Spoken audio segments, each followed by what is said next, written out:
What's up, guys? I just listened to Joe Biden talk about inflation, and boy, are we in trouble. First of all, he said that this was his top domestic issue. He's trying to address it. He's trying to figure out how the hell to get inflation down. But obviously, he's not a central banker, and he ain't in charge of actually putting forward any sort of actual legislation to get inflation down.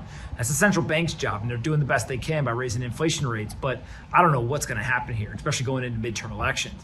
But here's a whole bunch of other stuff that he said. Listen to this clip real quick and see, word for word, what the President of the United States thinks is the solution to inflation. I know the families all across America are hurting because of inflation. I want every American to know that I'm taking inflation very seriously, and it's my top domestic priority. There are two leading causes of inflation we're seeing today. The first cause of inflation is a once-in-a-century pandemic. Not only did it shut down our global economy, it threw the supply chains and demand completely out of whack. A second cause, Mr. Putin's war in Ukraine. We saw in March that 60% of inflation that month was due to price increases at the pump for gasoline. Putin's war has raised food prices as well.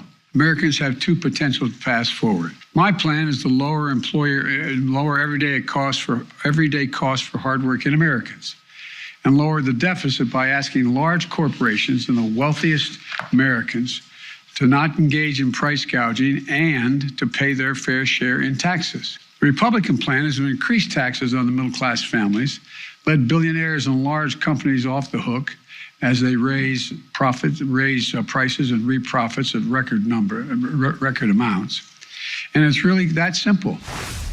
Now, I gotta say, one of the things that absolutely blows my mind is that we're almost 2 years into the pandemic, and we're still talking about how the pandemic is the cause of inflation or Vladimir Putin and his invasion of Ukraine.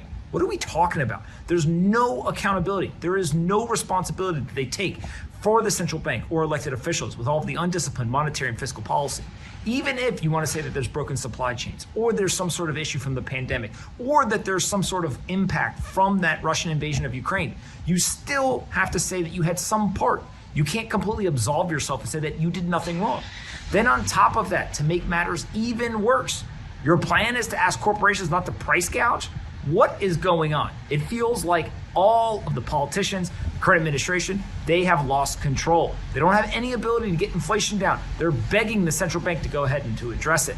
And of course, you got to get in that partisan politics. Anytime that you see them start talking about the fact that, oh, the Republicans' plan is this, or oh, the Democrats' plan is this. What is this nonsense? Everyday Americans across the aisle are suffering. We have to get inflation down. But asking corporations to go ahead and not price gouge, that ain't the solution, boss. We got to have more rational people trying to actually address this issue. Hopefully the central bank will be successful in their efforts, but if not, it's just going to be more pain ahead for many people.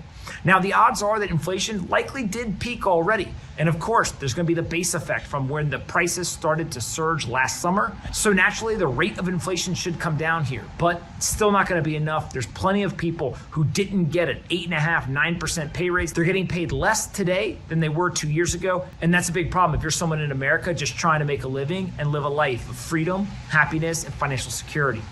We got to solve inflation, and this plan sounds ridiculous.